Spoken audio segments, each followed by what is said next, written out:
advertising to the world is come to Nashville and party in the streets, and they do, and they puke on the sidewalk. But yeah, I know. It used to be where come to Nashville and make a hit record. Come to Nashville and see the cool, creative things that are happening. We're the only place that welcomes rap music and anything diverse at Acme. Everything else is just cover tunes from the 1990s, and some of it's not even country music, and it's just played real loud. And you look at the audience.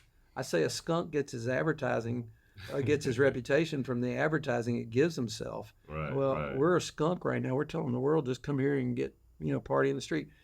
I think, I would much rather have them come here and see cool music venues and spoken word and all these different kinds of genres. I mean, you see so many country music people that are playing jazz, in little clubs. I mean, it's all, the talent is here. It's just we're not putting them on that platform. Right. All right, y'all. Welcome back to the Rob the Savage podcast.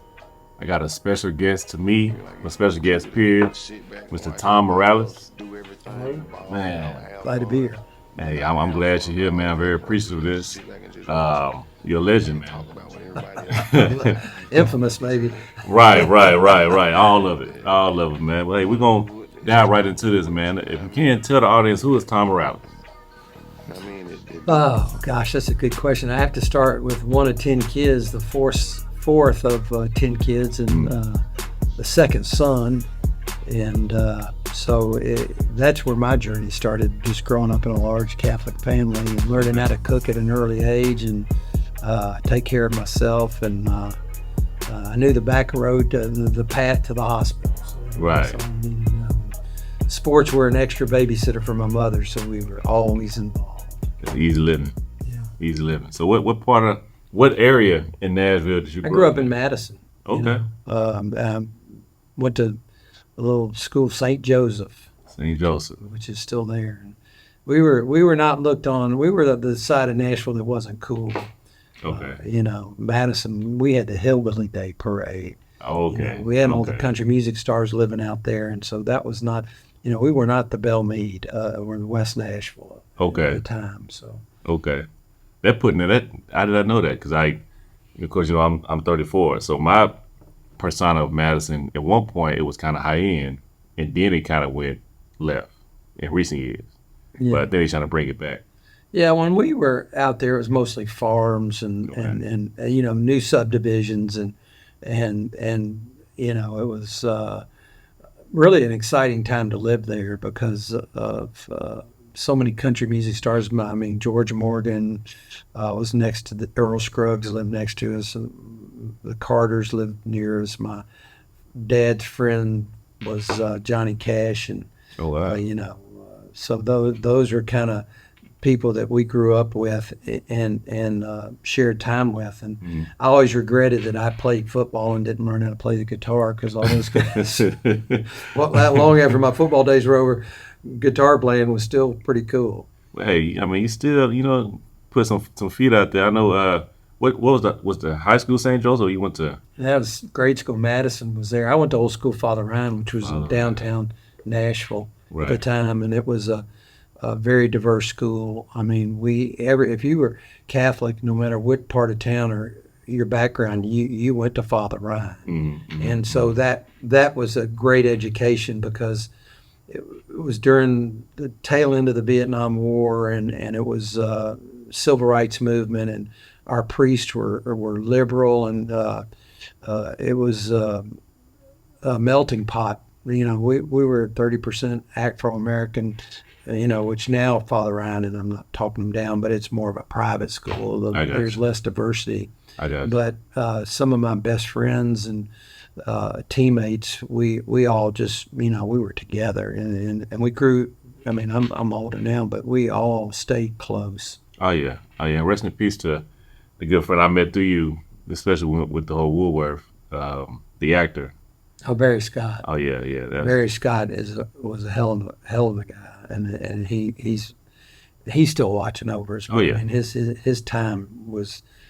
He did his last performance for us during COVID at the what's it called? The Schimmelhorn. Okay. And he was spectacular, and he was dying, and he'd let very few people know he was dying. And I'll tell you a little story, because he tried to get in and they wouldn't let him in. And they were profiling him, the security guard. So here he is dying of cancer, and he had to walk, the whole block to get into the front door and find me. And then he got up there, and he was sweating profusely, and got up and did one hell of a performance, and we've got it all saved and archived. Okay. But that was very meaningful to me, because within a few months he was dead. Wow. But he still was triumphed to walk around there and still perform. I mean, that's the man in him. You know what I'm saying?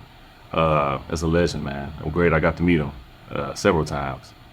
We're gonna kind of stay back with the whole Father Ryan days, and also before Father Ryan days. I know that's football in Nashville was major, man.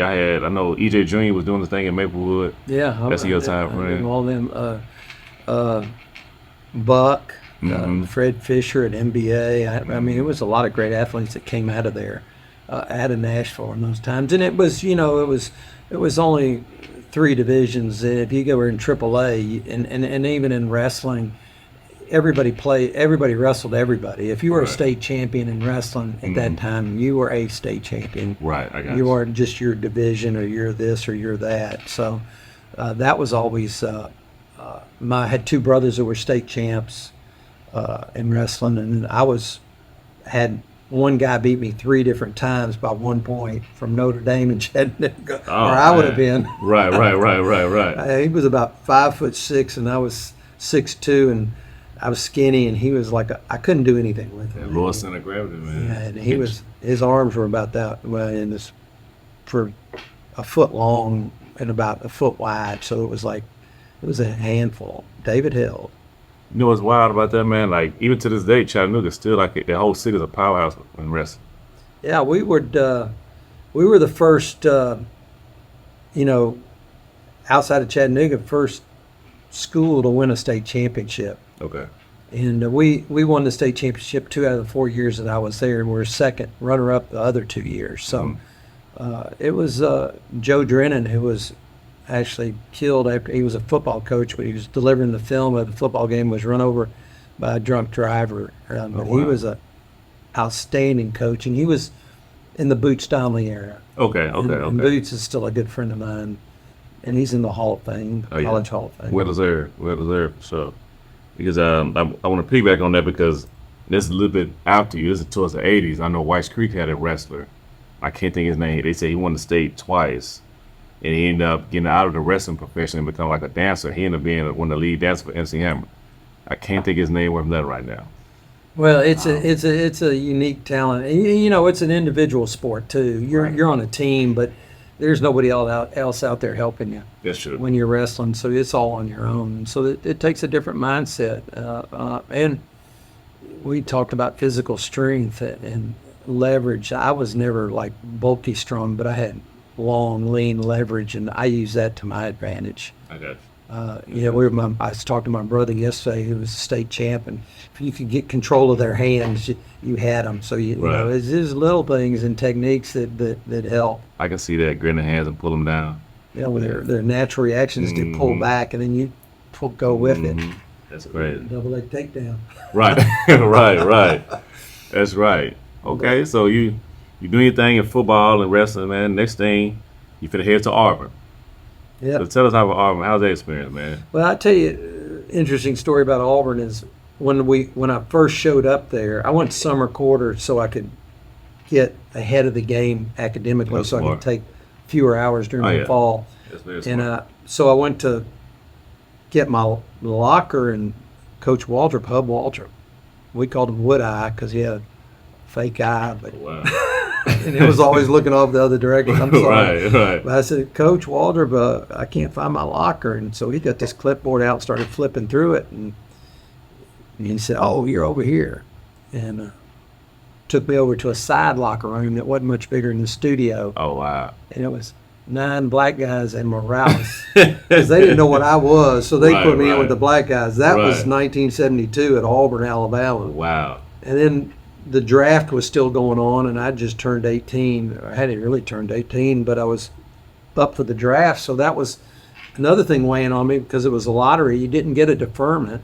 Okay. So I'm playing freshman football, looking at my lottery number to see where it is, and I was November 8th, which was 92, to go. And so they got up into the 70s that year, which I didn't have to go, but I'd already started to plot whether I was going to go to Canada or go to South America. With last name Morales, I was figuring I'd go to South America.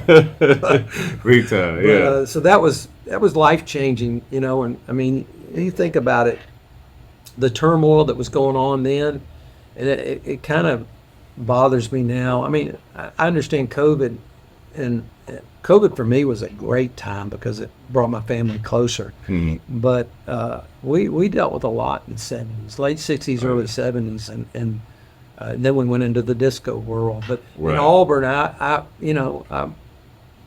did what I thought. The whole threat of going to Vietnam changed my perspective on life. Okay. And I started to challenge how I grew up and the experience that Father Ryan, and the liberal Catholic priest and the social justice, and I changed what I wanted to do. I no longer had the dream of being a professional football player. I had the dream of really wanted to be a lawyer that for the Southern Poverty Law Center. I already figured it out. I wanted to help the little guy. So that's amazing. I like that. That's the direction. I was a psychology major. Ended up using that in the food business. Man, look at that. Look how that. Now that's an interesting take on that, though, man. Especially on the mindset when it comes to food. I can see how they can kind of collab, but at the time it's kind of far fetched. But I can see how they can really. Well, yeah, and hospitality is built on a sensitivity of knowing what your customers thinking, and it's just for food business. It's a series of contact points. Maybe advertising is the first contact point, but how you're greeted as you come into the restaurant, that's a contact point. You sit down on the table and there's crumbs on it, or there's spots on the silverware. Those are contact points.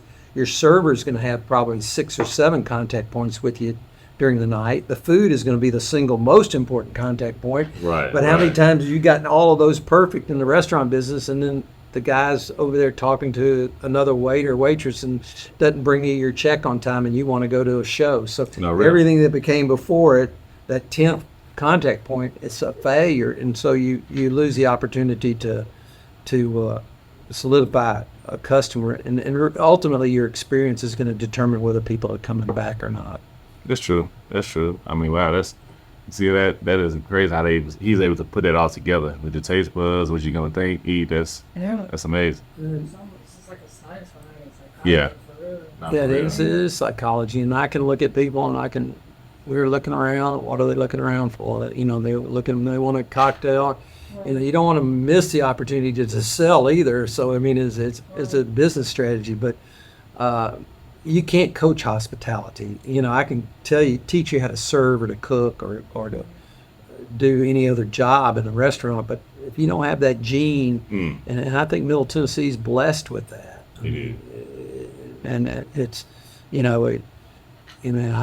when I did Woolworth, I studied it. I mean, I studied the whole African American history and how, unfortunately during slavery, there was a force subservient, in the black culture, and really that's where hospitality began. And in the South, I mean, it's very unfortunate and horrible, but and then the whole, I mean, cooking and I followed it all the way through the Chitlin Trail, which was right here on Jefferson Street in Charlotte and Joe Johnson Street. That was the first music center of Nashville. It was long before the Opry. Matter of fact, the Opry kind of stole the Music City moniker from the Fisk Jubilee Singers. It's tragic. And then they built I-40, which was the first wall. I mean, and they did it all across the country. It went right through the black-white neighborhoods. And overnight here in Nashville, 200 African-American businesses went out of business. Yeah, overnight. Because they just separated it. And they happen around in different cities too. Yeah, that's Like, what it I'm was saying. like It went that. all the way across America. And so, my first day of mayor, if I was going to be mayor, would be to identify all the historic buildings that are still standing and protect them from the gentrification that's happening right now, the tall and skinnies,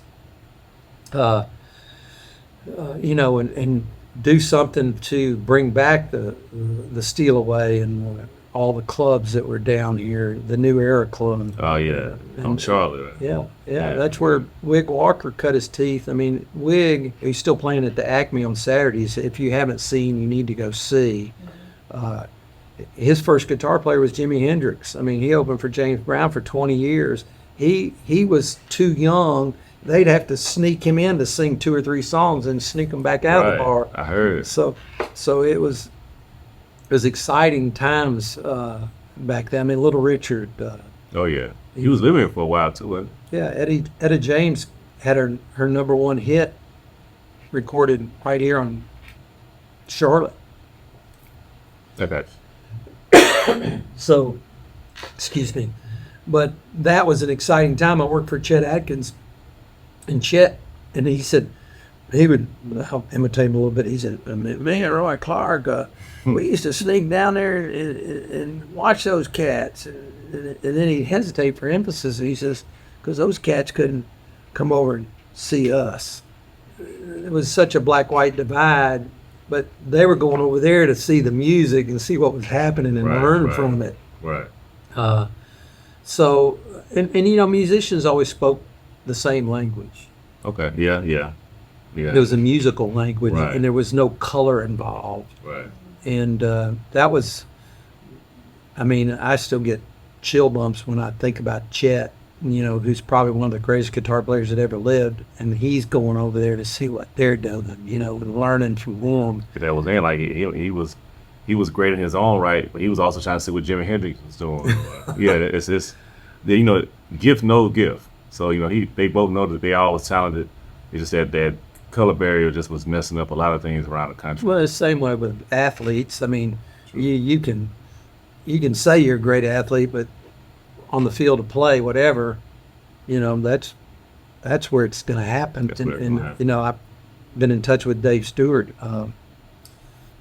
old pitcher for the Oakland Athletics, but they're bringing a minority. They're going to bring Major League Baseball here, and it's going to be minority owned, which will be yeah. which will be good. I know Eddie's in there. He got a name in there. Justin Timberlake. There's a couple others. I think they, mark my word, I think they already setting it up. I don't know if you heard about Clarksville. They're supposed to be getting a minor league team. I think what they're going to do is put the sounds out there, because you can't have a minor league and a major league team in the same city. I can see it already happen. That's going to happen. No, it's going to happen. Yeah. A good friend of mine is with the Toronto Blue Jays, and he's on the inside track. He wants to move to Nashville, but I think we'll be the first team selected. So, but my bigger point is how they, the black players couldn't, they couldn't play, and when they finally allowed it to happen, a lot of these athletes were already old. Man. Yeah. And they're still better than Yeah, I was going to say that's still good. Yeah, that's crazy, man. So you're at Auburn. This way on that. You're at Auburn. You're living the dream in a sense. You're also being able to living a nightmare at the same time. at the same time, right? Because I was going to mention about the whole Vietnam situation. My dad, he came out of high school in '68, but he chose to go into the Navy, so he had to go into the Army. He was supposed to have a track scholarship to FIS, but I don't know if you remember this, but there was a situation that happened at Lytton School Yep. where it was a big brawl and everything, and they ended up punishing Cameron, and they had nothing to do with it. I remember all that. And he lost his way of his senior year to play sports, and he had to end up going to the military. I knew a guy, I worked with him at Shoney's, and O.J. Simpson, that was his real name. Oh, wow. The two brothers, they were fantastic athletes. They were at East High School. They weren't at Lytton, but Okay. Lytton was, I was on the border of either Lytton, Maplewood, or Madison if I'd gone to a public school. So I knew all the people that were playing and going. And so that was an interesting time. But Auburn, in a kind of a reverse way, I mean, set me in a direction that I'm grateful for. Okay. I mean, I don't have, kind of compressed the students. Let's just say, I'll give you an example. Okay, Muhammad Ali comes to town. I was on the entertainment committee at Auburn, and we brought Muhammad Ali, we brought Elvis, and Crosby, Stills, and Nash. Those are the three big acts that we have. And Muhammad Ali had just had his jaw broken, and it was wired shut. And he was talking about the intoxications of life, but he couldn't say intoxications because he couldn't open his mouth. And it was like he was in an all-white community preaching to these people about how you put cream in coffee, it makes it weak. You talking that shit. I don't know. He was doing, and it was like, wow. Yeah. So after he gave this speech, this all-white audience that were trying their best to show that they were not, Right. haters. And he had a little reception afterwards, and I shook his hand, and it was so soft. It was big, but it was soft. I got big hands, but it was soft, and he was gentle. And the aura around him, just like, oh my God, this guy. He just, when you went in the room, he was like, oh my God, you knew you was somebody that was special.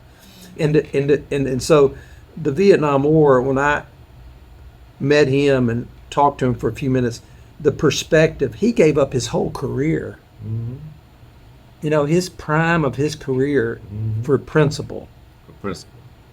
And so that had a big influence on me. I really thought, okay, this is all happening for a reason. Quit feeling sorry for yourself. You'll never play for the Green Bay Packers or whatever, and just to move on. And just that whole thing gave me perspective. And I went on. I went ahead and graduated and got my degree, and then just moved out of town and kept moving. And it's funny how life is. You follow a path, you don't necessarily know where it's leading it. Right. But you treat people right, and you'll find the truth. Yeah, hear that? Treat people right, you find the truth. I mean, you got all. You got. I'm glad you said it, because that's one of the segments that we have here is Life After Sports, and I've interviewed some people already who had talked about their testimony, but I'm going to have some more in the future. But that's one thing that a lot of the former players, if you make it all the way to the top or not, it's like that, man, like that leaves some out there. And that's like a depression state a lot of people go through for a while, especially when it comes to football and basketball. So you even saying that on camera now about how you just had to let go. Like, okay, you got to get over this. Well, you witness somebody who everybody hated. They still called him Cassius Clay. Right. And then he stood up and said, hey, I'm not going, and I don't care if I risked his career, which he did. He gave up the best years of his career, and that's just such a perspective on life. If you believe in something and you're willing to compromise your beliefs because you can make more money, there's greed, there, all these, I call them sins of living, and you compromise that for gain. And I'm probably the worst at as a businessman who's said no to deals I could have just been said yes to and sold my soul, but I just choose not to. So there you go. That's honorable. And then half my adult life has been trying to save buildings. The Woolworth building, Loveless Cafe, 408 Broad, Acme Feed and Seed. Those were buildings. I think I'm now like in a struggle. As I'm older, I feel like more of my energy should go to saving Nashville, because Nashville has had the, it's hubris. I mean, we started to believe we were the it city, right? And instead of investing in what made us the it city, the music, the creative talent that is here in town, we've spent all our money on incentivizing people to build towers, businesses to move here that came here because of the music. They're attracted to the creative city, but there's been no investment in that grassroots, the I mean, if you go up and down Lower Broad, our talent budget at Acme is $600,000 a year. We're paying that directly to musicians. Every other place up there passing the tip bucket, The city collects a hotel motel tax, and that goes to promote the city, but they're incentivized to promote hotel rooms. So that's why we have big parties and parties in the streets. You know, right now what we're advertising to the world is come to Nashville and party in the streets, and they do, and they puke on the sidewalk. But yeah, I know. It used to be where come to Nashville and make a hit record. You know, come to Nashville and see the cool, creative things that are happening. We're the only place that welcomes rap music and anything diverse at Acme. Everything else is just, you know, cover tunes from the 1990s, and some of it's not even country music, and it's just played real loud. And you look at the audience. I say a skunk gets his advertising, gets his reputation from the advertising it gives himself. We're a skunk right now. We're telling the world just come here and get, you know, party in the street. I think, I would much rather have them come here and see cool music venues and spoken word and all these different kinds of genres. I mean, you see so many country music people that are playing jazz, you know, in little clubs. I mean, it's all, the talent is here. It's just we're not putting them on that platform and on display. And, you know, I think there's the CVC is changing. Deanna Ivy's taking over here in Nashville, which is a Convention Visitors Bureau, and they're the ones who they really have more power than the mayor's office in terms of discretionary or spending on advertising Nashville. And I'd love to see some of that diverted into supporting the musicians and the creative talent, not just musicians, but there's visual artists, there's all kinds of spoken word artists, jazz artists, country music, all of it, the Americana. When you go downtown and Americana Fest is going on, you see a whole different type of person there. There are people there that are really there for the music. Right now, if you walk down there, all you'd see is people that are here to get drunk and party.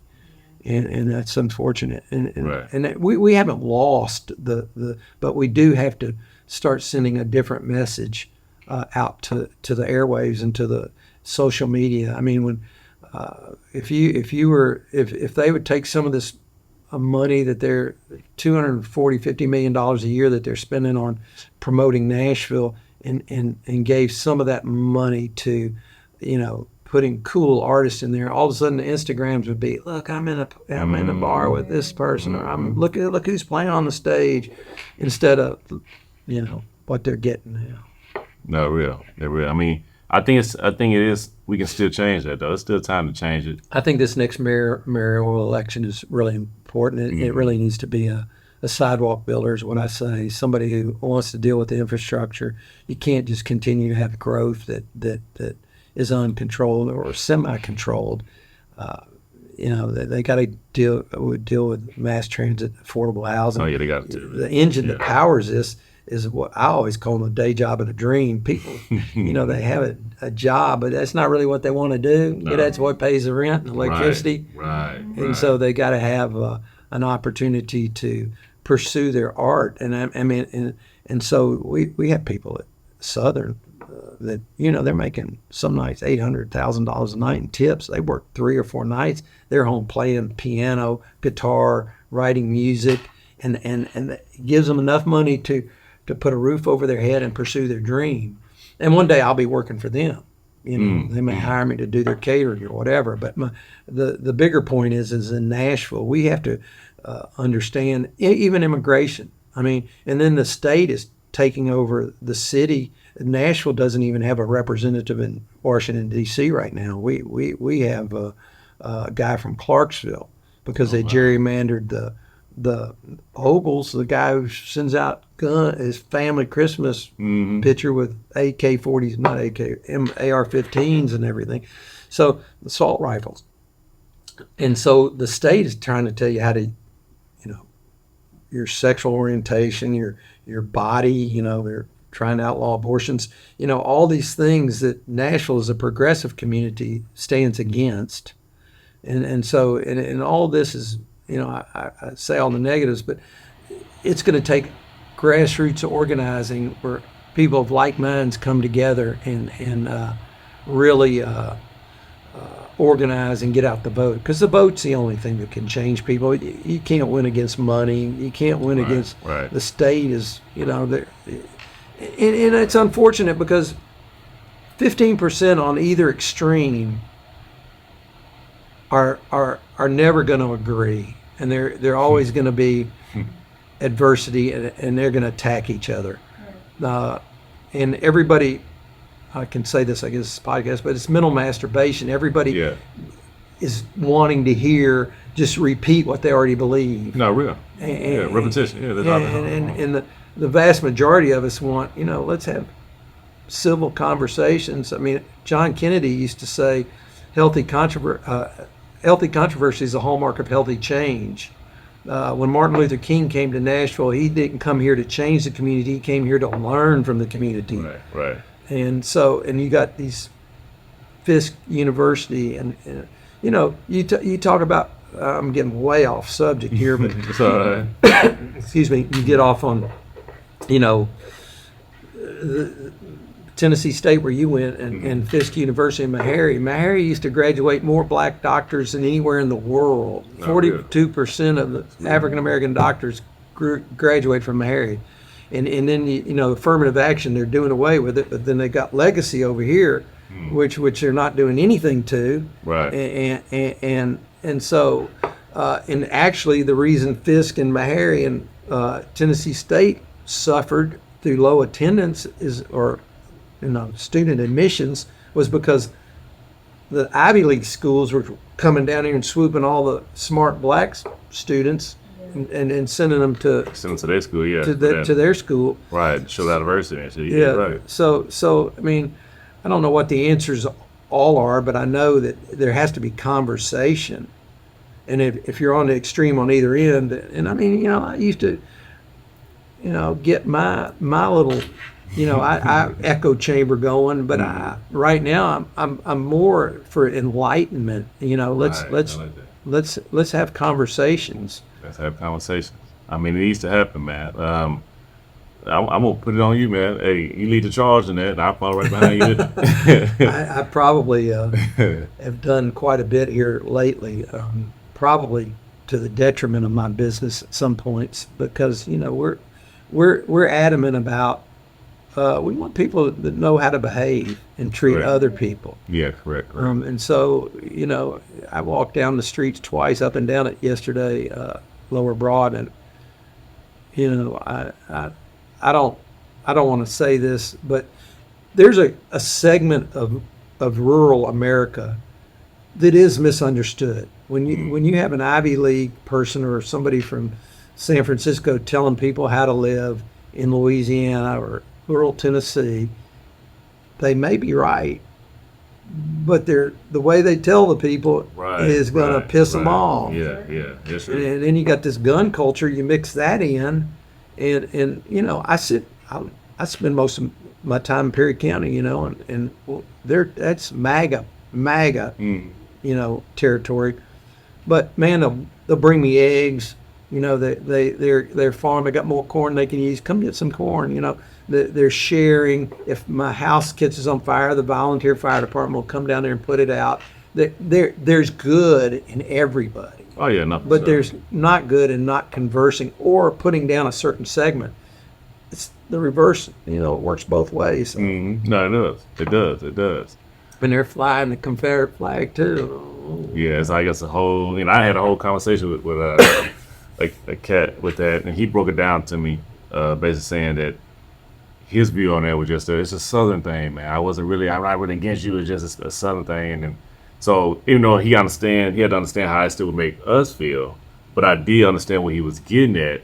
But he still has to be understanding, like, look, okay, yeah, you might admit it that way, but the whole group don't understand that. So you gotta, Well, and the whole education thing now, my sister-in-law, she sells books to schools, and now when she sends it to Florida, she has to cut out all this stuff. You know, when we were growing up, I mean, I don't know whether you went to the same school as I did, but you know, the only reason the Confederacy lost is because the North had more factories. Yeah. You know, no, because they were on the wrong side of history. Right, you know, right. we had slavery, but they won't even mention it in teaching won't. history. Oh, not at all. And so there you go. I mean, so how do you expect it to change generation to generation if they're teaching them the same, you know? Well, it comes down to this. It has to come down to what you said too, Candace. But it come down to just own up to it and then move on. They have not yet owned up to it yet. That's the only thing. When you own up to it, or even some people even say reparations, then you move forward from that. But if you just still holding on and try to beat around the bush about well, this ain't. Well, it was really about this. He's going to keep making people mad. But Well, and you go beyond that. You look at the American Indians. I mean, the indigenous people of this country were moved out. I live on like a sacred ground. I walk out my house and there's arrowheads, and I picked up one. I found one the other day, and I put it in the arrowhead book, and it was 4,000 before. It's before present BP. It's 4,000 to 6,000 years before present, which this book was year 2000. I'm holding it. It's still got energy in it. You know, somebody had sat there and chiseled it out and going out and, you know, hunted a deer with it or whatever. Yeah. But their energy remains, and I think it gets in our DNA. And to judge history from the present standards and look back at it, it's hard to do and be fair. Yeah, you're right. Because I mean, they're brainwashed. I mean, these Trump people are cultural. They're brainwashed. I mean, they're everybody's going down these rabbit holes. I got liberal friends who are so far down a rabbit hole into conspiracy theories. I just shake my head. Yeah, it gets deep. Deep. You know, and, you can take the vaccine. You don't have to take the vaccine. I don't care, but don't. You know, they'll make the same argument for. I'm not going to let them put a shot in my arm. I'm not going to let them harm my body. They don't control my body. Well, okay, but you're against abortion? Right. You're going to tell a woman that she can't Exactly. do what she wants to do to her body, but, you know, Right. so, and I think that's conversation, but some people, they're, you know, to your point, you know, they'll wave the flag and not really think about what it means. Yeah, they don't want to address the matter. That's all it is. I'm gonna segue to you're out of Auburn, and like you mentioned earlier, you're traveling. How did you come up with this grand idea to get into catering and take over the way you had? Well, I was unemployed. Okay, hey, out of minds. That's what it I was means. playing basketball at the Green Hills Y, unemployed. Oh yeah. I'd come back to town to work for Ray Danner at Shoney's, and I got into the corporate world, and it was so hard on a creative person that I just couldn't take it. So I ended up I quit, and that's a whole nother story. And then I heard about an opening at Starwood Amphitheater, which was an outdoor amphitheater, Right. you know, 20,000 seat amphitheater, and they needed a caterer. Well, I knew the food business, so I went out. I'd worked in restaurants in Destin, Florida for 4 or 5 years. So I went out and met with Steve Moore, and he hired me to be the backstage caterer. Well, that was great. And then after the first year, the season ended. It was an outdoor amphitheater in October. I was unemployed again.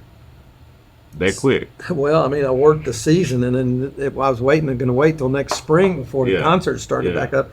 So country music had just started doing videos, country music videos. Okay, Rock and okay. roll had been doing it for about 10 years, So is this the mid-'80s. okay? Exactly. And so country music, so I won an award, it was called the Director's Award.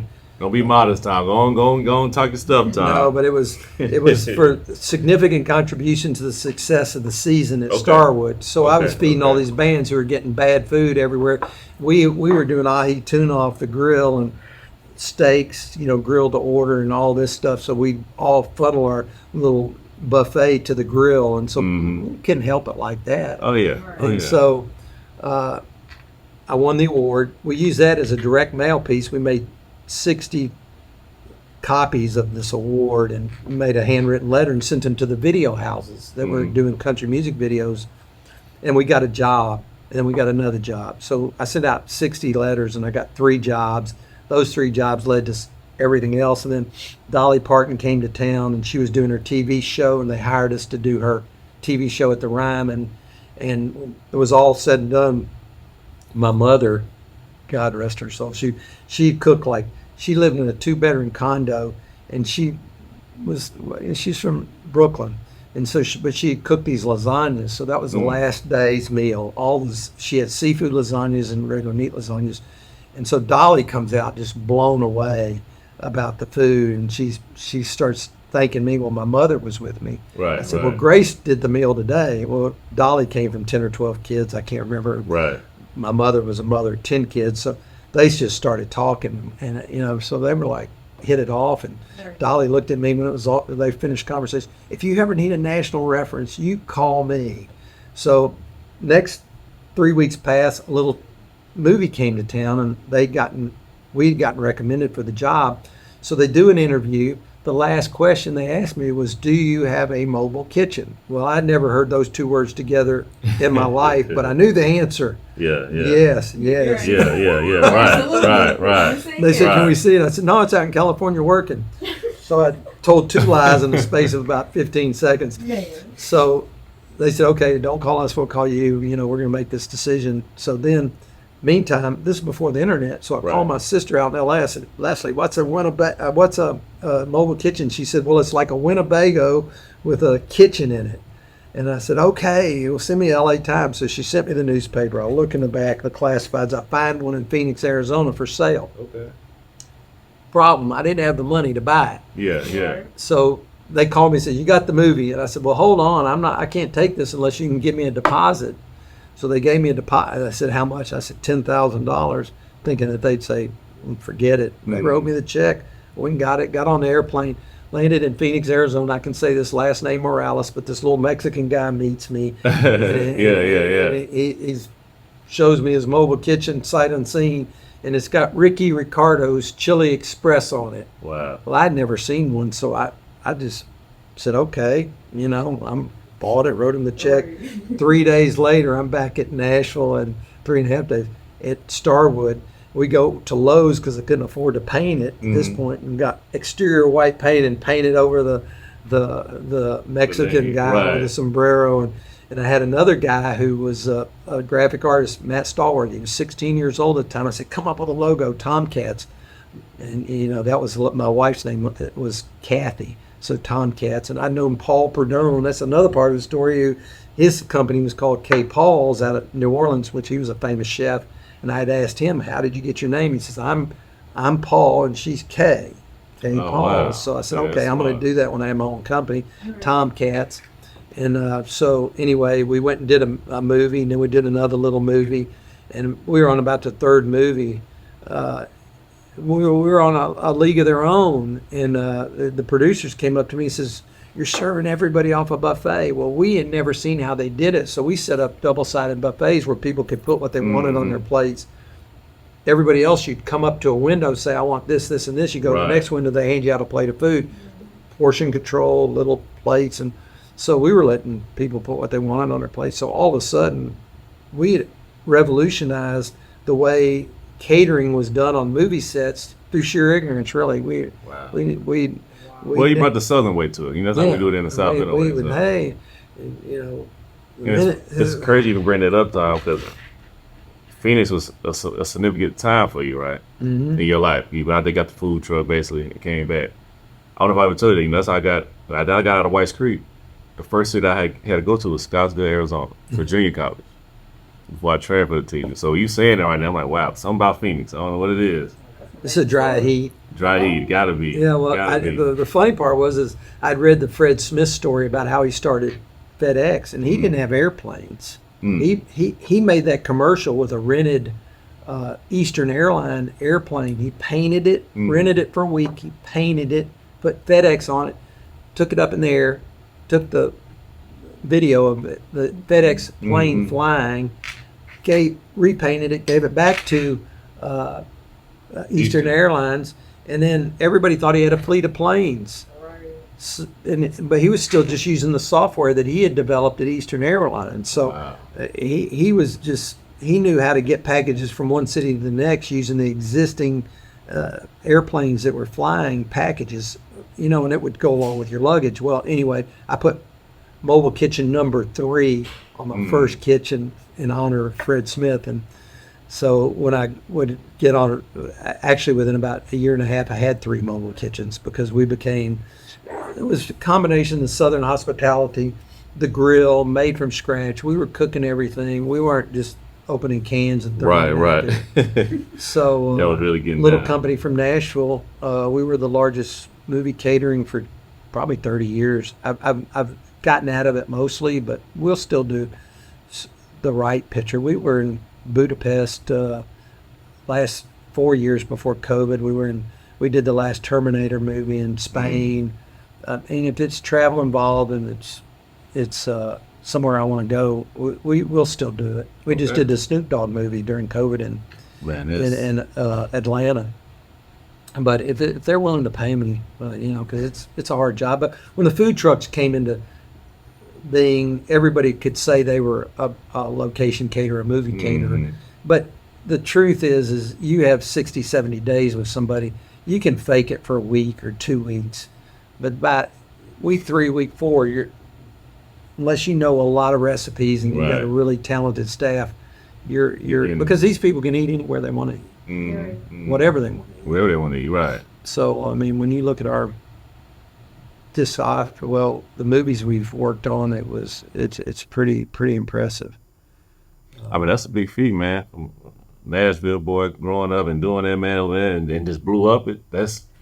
I'm honored. I'm happy to even know that somebody from Nashville was to revolutionize the whole movie catering business.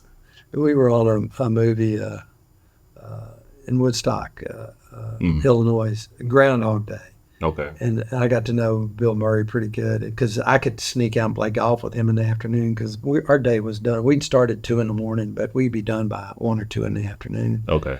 So, but the relationships you make and when you're with somebody, 60, 70 days. I mean, Sandra Bullock put us in her contract. Sharon Stone put her in her contract.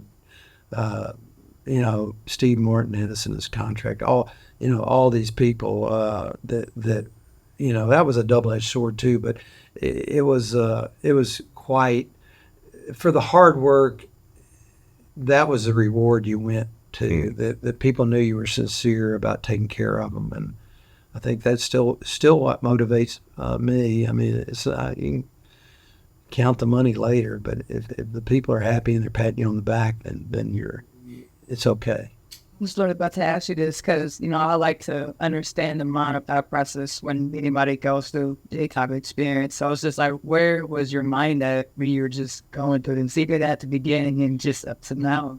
But I mean, I know you hear a lot of the time that success starts with your mindset, So it's just like, what was your mindset kind of like at the start, and then how did it go? I think I've been a transcendental meditator since '72 when Joe Namath started doing, the Beatles started doing it. I started doing that. So I've always kind of been in the present. Right. So to address success, it's often, you chase opportunities that are just, wolves in sheep's clothing or some saying like that. But, but when you stay in the present and you're worried about taking care of the people that you're with today, I can remember on one of the movies we had, it was called Chattahoochee, but it was Gary Oldman, Dennis Hopper, Frances McDormand, all these character actors. And the producer came on we were on a mental institution in Columbia, South Carolina. Oh, wow. And the producer, who I didn't know who he was, but Friedman comes on, and everybody, we had to sign waivers because we're on an active mental institution that was there since the 1700s. Well, he comes up to me and asks me, I'm at the grill, and we've gotten spare ribs instead of baby back ribs, and so I'm really like working them because I had to get them cooked and right half the time they needed. And he comes up to me and says, "Well, son, what you doing?" I said, "Well, cooking ribs, and he had glasses on that were like Coke bottles, and he was dressed in khakis, which was what the insane people were wearing. Right. And so I'm sitting there saying, well, I'm talking to somebody from the Institute. Right. And I'm talking to this multimillionaire from Beverly Hills. I didn't know it. So his last question was, son, are you making any money? And this is to answer your question. I said, I'm just worried about what happens today. At the end of the day, I'll count my money. But right now, I'm just worried about getting these ribs done, and I want my customers happy. And he stuck his hand out and started shaking me, and I was like, oh, God. And he says, I'm so-and-so, I'm the executive producer. I'm the one financing it. I want you to do every movie I do, because I had separated out the money making from the taking care of the customer. And I think ultimately that's how you're judged. I may write your check for the job you do, but you're going to create your next opportunity, not me. So, Tom, you just said something that's I'm gonna be honest with you. We just started this, like I told you, up air 3 months ago. Money wise, it's cool out, but we doing this off the passion. Mm-hmm. Like I told you, I said let's wait, because I said no, we ain't gotta go there. We're gonna wait till we build up there and then have Tom on to show that we're at that level. But our passion is in this, because we've had to put out our own money in this stuff here, which we're grateful for, and I wouldn't change that. But the money side is not even our focus. We trying to get this word out and blow our platform up so we can be able to take care of our families. But Chopping Nashville on the map. Chopping Nashville on the map. All right, Tom. So you got great success in the catering world. Which was your first storefront? That's all I'd like to know. Well, it's kind of interesting you asked. Come full circle, Sapphire. Okay. And what we did there is we were doing so many movies, and the people that were doing the movies, myself included, we were burning out. Okay. It's hard work. You're working 14, 16 hours a day. You're moving every day, sometimes twice a day, sometimes 3 times a day. Mm-hmm. You're setting up a restaurant, tearing it down, and moving. Okay. And then you've got the pickiest people in the world in terms of their diets. Sandra Bullock was on the Zone. Jennifer Lopez was on a watermelon diet. Everybody blood diets, every kind of diet possible. So what we decided to do was, let's find a restaurant that we could not only train people, because we were just hiring talent and throwing them out on the road. Most people have never been on a movie set. It's the NFL of food service. Oh yeah, I believe. So you got to be at the top of your game. And so we found Sapphire in Franklin, and we used that as a training ground and as a retirement center or a resting center, because so the people that were, if you're out in the middle of the desert for 12 weeks and you're, just every environmental disaster that could happen happens, you're worn out. Right. It's like going through an NFL season, and so they need rest and time off. So that was an opportunity for people to, what I say, complete the circle. So Sapphire was our first venture, and then we did Loveless Cafe, which really gave us 2 different styles of cooking and a big pool of people and talent to pull from or to send people to rest. All my businesses were built on the backs of movie talent. I say chefs and logistics. Both my daughters worked in the film business. They run my company now. So restaurants were really just an evolution, and I say we came full circle to waking up in the morning and knowing where your restaurant was. That's a big advantage. So I love this too, man. Great breakfast. Movie catering is logistics. When you're on Easter Island, South America, the most remote inhabited island on this planet that only 2 airplanes a week land on, you have to have your SH-1T together. Right. And then there's curveballs. Like on that movie, we were only supposed to be feeding 125 people a day for 8 weeks. We ended up feeding 750 people a day for 16 weeks. So we had people fishing for our entrees, for our protein. They only grazed broccoli and sweet potatoes on that island. Yeah, that's the one with the big moai and the statues, and that was a Kevin Costner produced movie. So, the challenges are there, and you're out in the West doing City Slickers or Young Guns or any of those movies that we did.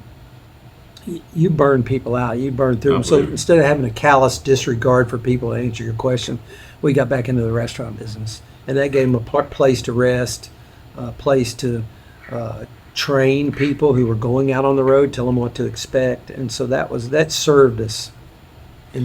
Well, I mean, you had some great concepts, man. Because Sapphire, Loveless, Southern, and then of course Acme. When we were doing Dance in the District, we were trying to buy Acme building in the 90s, but it was so full of fertilizer. It was I remember when it was that. Yeah, it was an environmental hazard. Yeah. It was more for the cleanup that we couldn't afford it, not buying the building, but just the cleanup of the building. And then the floods I think it was 2010 came through and cleaned out the building. And so there we go. I actually have a relative you gave to me. You gave me, it was old. Well, man, printing plates. Printing plate. You did. You gave it to me, man. I still got it. Keep hold of that. Oh yeah, I'm always. It's going to reappear at the Acme, and we've got some more that we're putting into the Acme design at the airport.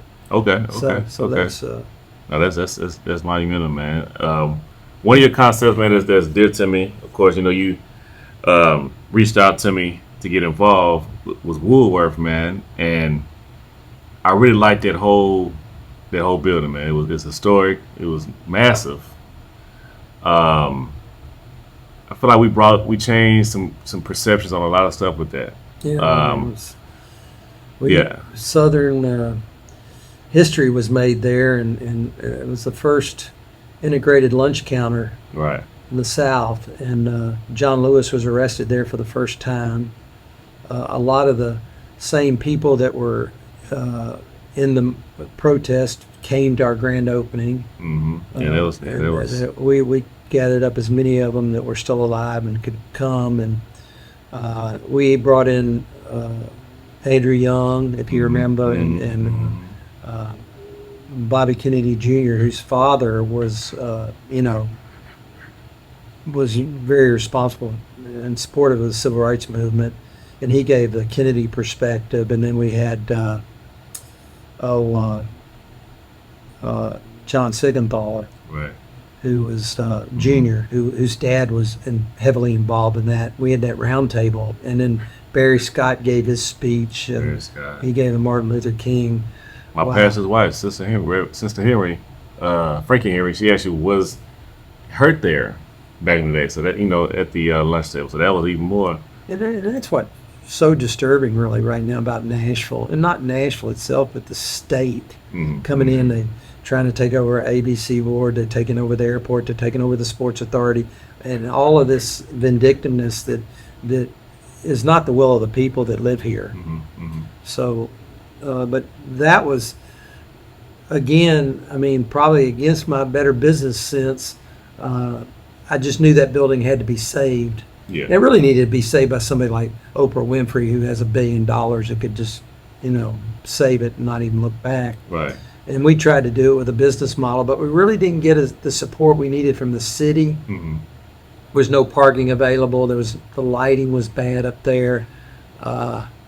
And there's a backstory to that too. That too, and then then COVID was right around the corner. Yeah. So that was like because even the R&B nights, the Bobby Jones gospel, that was starting to get some traction. But then COVID, and then other elements, that was traction. But I want to tell you while we're on air here, I'm very appreciative that you even gave me an opportunity to be involved with that, man. Especially that created a big buzz for me, even what I'm doing now, knowing that minority being involved with something downtown like that. Like I'm proud to say that I was involved with something like that, because that was massive.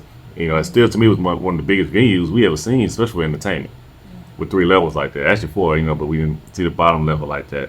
But I also want to say on there this, because I know you got some other things to do. A lot of people don't know, man. Tom is the reason why my sports career even continued outside of TSU.